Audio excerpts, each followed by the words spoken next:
A bricklayer by the name of Don Daniels has gone viral after moaning about benefit claimants, and we have a clip. Can I just ask, you people that do not work, are you not embarrassed? Are you not embarrassed that you're walking around streets and everybody knows that you're broke and you don't work and you're relying on benefits to get by? These people should be forced to do 2 days a week, voluntary, litter picking, cleaning graffiti off of walls, anything like that. And if they don't receive a penny. But Keir Starmer, he wants to reward these lazy little bums, and the taxpayer is being shafted with a bill. Now, I'm more than happy to contribute to pensioners. I'm more than happy to contribute to people unable to work. I might be in that position myself. I could have an accident and I might need the benefits. But I'm not happy contributing to these lazy little bums who wake up at 12 o'clock in the afternoon and don't do a thing with the day. Not only that, your kids growing up, man, your kids are going to grow up into poverty, and it's all down to your decisions in life.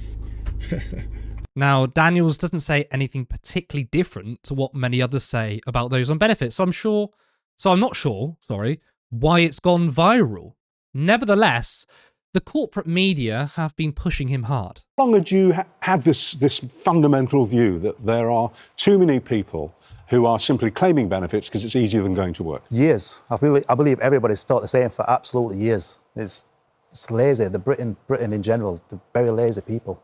Have you ever been on benefits? I've needed it. I've had a car accident when I was younger and I needed the benefits. That's what it should be for, because I needed it at the time. So what would you... Straight back into work when I was able to. Susanna read the very funny caption that you put out alongside that picture of yourself looking heroic on the site. And then we saw you on TikTok. What would you say now to somebody who's on benefits who, in your opinion, could actually go to work? What message would you give them? I just want to motivate them to get to work. The things that you can do by going to work is unbelievable. Holidays, huge holidays to Thailand and Brazil and Australia. You can't do that when you're on benefits. You simply cannot. It's motivation. You can't go and buy a car on finance. You can't buy a house. You can't do a lot of things in life if you're not working. You need to work and contribute to the country. Don, was there something about the budget that really got you motivated to do? Was that like a tipping point for 100%, you? because Right. I voted Labour. I put my hands up, and a lot of people said you're brave to say that you voted Labour, but I voted for them because they promised not to raise any taxes. I know we've had problems with the Conservatives in the past, but this was supposed to be a fresh start, and they just lied to get into power, and it's... Wow. OK, so you are a Labour voter from the last general election. Yes. And now you feel like you've been lied to? Yes. Because of the tax increases? 100%. They've lied to get into power, and I think it's wrong. And when Kemi Badenoch, the leader of the Conservatives, who I know has invited you, hasn't she, for a meeting this week? That's correct. When she stood up in the House of Commons and said, this is all about Benefit Street, people being paid to be on Benefit Street by people who are actually working, did that resonate with you? It did, yes, 100%. So do you think that she could persuade you to vote Conservative again? I do like some of the policies she's bringing forward. I find it quite interesting that he said, I was told by people, you're very brave to admit that you vote Labour. And I think maybe that's the people he hangs around with, which is why he has these opinions. Because, I mean, usually it's the shy Tory, not the shy Labour voter. But this is manufacturing consent, right? We have a man who was attacking those on benefits, and the other panelist is a Conservative, by the way. So where's the balance? Now, we actually have another clip of Don Daniels, this time on LBC. They living a life of Riley that you envy or you are annoyed about paying for? Both, to be fair, because if I could stay at home and pull up to the job centre in a Mercedes-Benz, like a lot of people do, then I would. Is that what you see your friends doing? I see that on a regular basis. If there's kids struggling, it's down to the parents not going to work and getting a job, and they're struggling themselves financially. The benefit system should be a safety net for people who are in work that then become out of work due to illnesses or accidents. I could end up in an accident one day. I might need the system, not to live off. That is wrong in every sense. It's an incentive not to work now. Some days I feel like, why should I wake up in the morning and go and put my long johns on, my 2 pairs of socks, and I'm going outside in -2 temperatures. Why should I do that when I can be rewarded? I find it very funny because he contradicted himself. In the first clip, he's saying, hey, look, if you're on benefits, you don't get to have nice cars or at least a car in finance. You can't go to Thailand or Brazil. And then to Tom Swarbrick, he's saying, yeah, no, all these people in their lush Mercedes on benefits. I mean, make your mind up which lie or narrative you want to spin. Now, when was the last time we had a segment on G&B about Banker Street, about how much they're earning, about how much they've contributed to society? And this is where the manufacturing consent happens, because no one really disagrees with the idea that you shouldn't go to work. And if you can work and you choose not to, and you just, claim benefits for the sake of it, not many people would disagree with that. The point isn't that. The point is the fact is that true? And why are we bolstering some random guy called Don Daniels? He's been labelled the Bricky with a common sense attitude. I mean, he has no different opinion to your average Joe who says, yeah, lazy bastards on benefits. So why has he been suddenly bolstered into the mainstream media? Well, we know why. It's because they would rather us talk about those on benefits than the fact that the billionaire class and corporations don't pay any taxes. That's why. I mean, unless you're Zach Polanski or a prominent politician, if you're talking about wealth taxes and you made a TikTok video on it, I mean, how often would you get platformed on the mainstream media if you were to talk about that? If we were to say the fact that inequality has ballooned and the richer are getting richer, you won't get platformed on the media if your video goes viral. It takes a politician who's already in a prominent position to do that. Now, of course, politicians have jumped on this easy layup for them to make their political points. Kemi Badenoch, leader of the Conservatives, I think, I've not actually heard of her, has been one of the most prominent people on the attack. Yet, what do you know? Badenoch has no issue creaming off the state, despite being the leader of the Tory party and earning £144,000 a year for being opposition leader, and her net worth being around £3 million. She claims £2,700 per month off the taxpayer for a property she rents out. Kemi Badenoch, leader of the Conservative Party and MP for North West Essex, claims thousands each month for her second home within the constituency. Miss Badenoch claims £2,700 a month from the taxpayer to rent a Grade 2 listed farmhouse with 6 bedrooms. And the property sits within the highest council tax bracket, costing over £4,000 in council tax a year, which the Essex MP also claims on expenses. So does Don Daniels or any other anti-welfare person get angry at that? No, funny that. But let's look at the facts. So the idea of benefit scroungers and shirkers obviously isn't new. It's been in the political discourse since forever.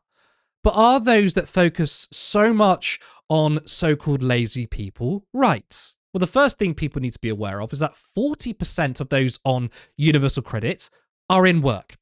It's the fact that work doesn't pay well. Wages are not covering the cost of living. So the state literally has to come in and top up people's wages. Think about that figure. Nearly half of those on universal credits, right, are in work. Yet mainstream pundits don't dare criticize the poverty wages.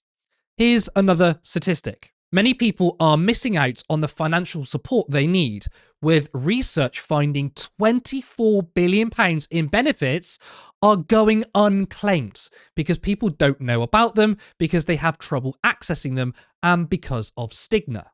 For universal credit specifically, 1.6 million eligible households are missing out on more than £11 billion, which people could desperately use as food prices and bills continue to rise. So think about that for a second. £24 billion of uncollected benefits. So the British people, quite literally, are not taking enough. They are not talking about in the media about who's actually owed this money or how much they're owed, right? Now, has this number ever been used in the corporate media? Of course not.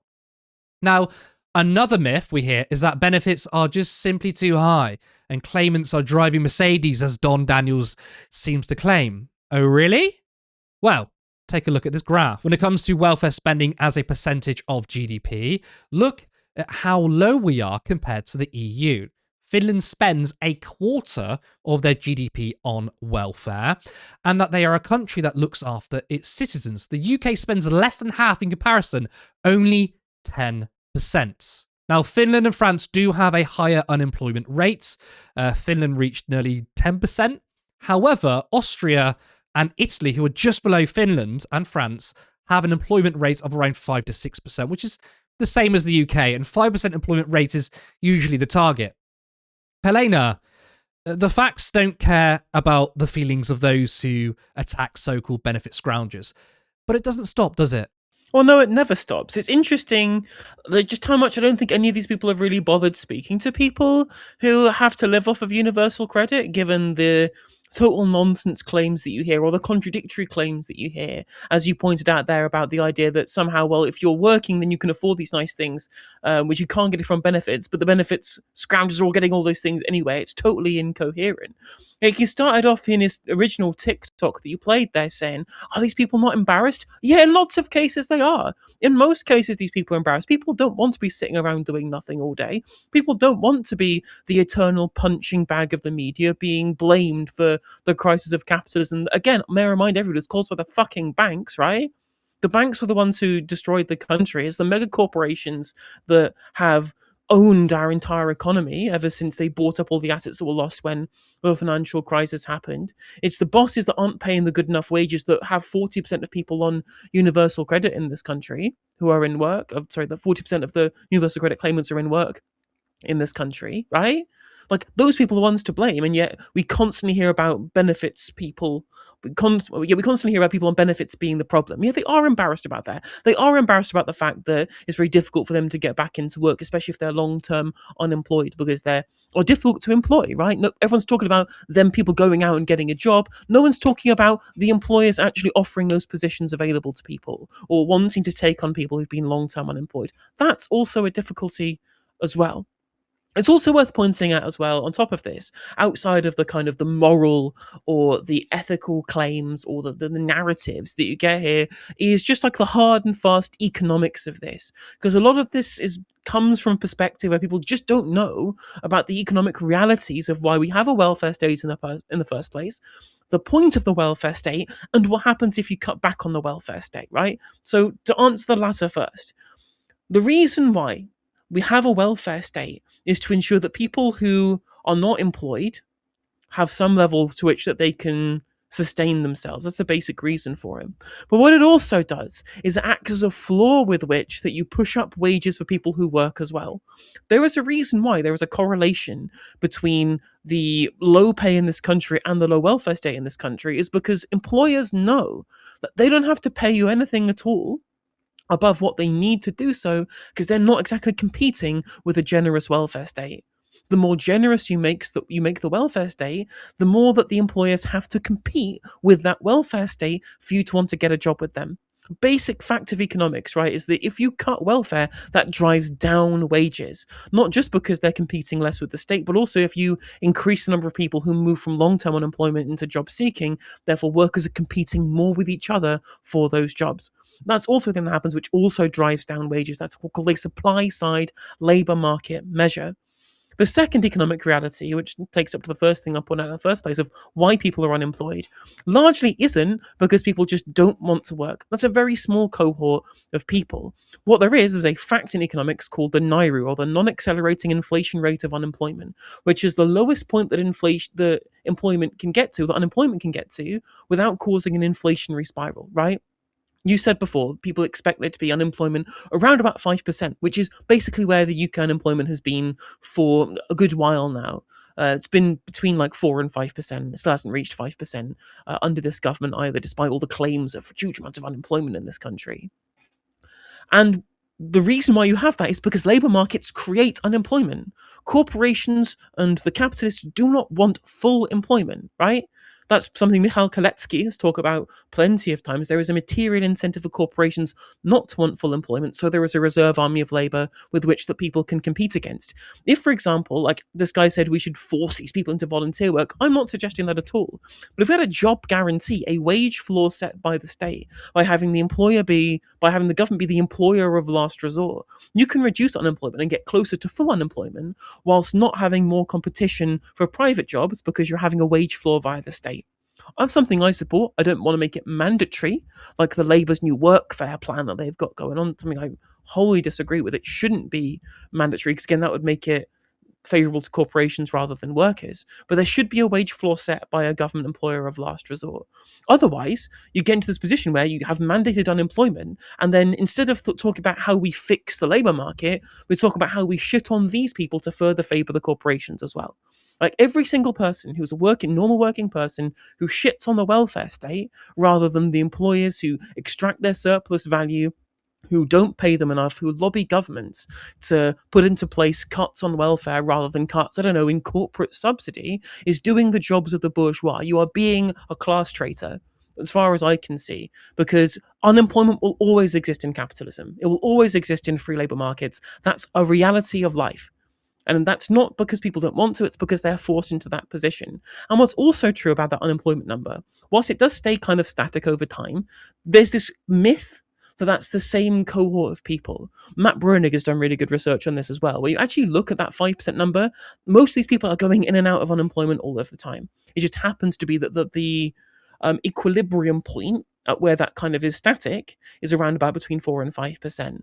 But that's not a single group of 5% of the population. That's just the level to which that happens at one point. People become employed, become unemployed at certain different rates, and it's how those rates change that cause unemployment to change, not just a group of people just suddenly start working.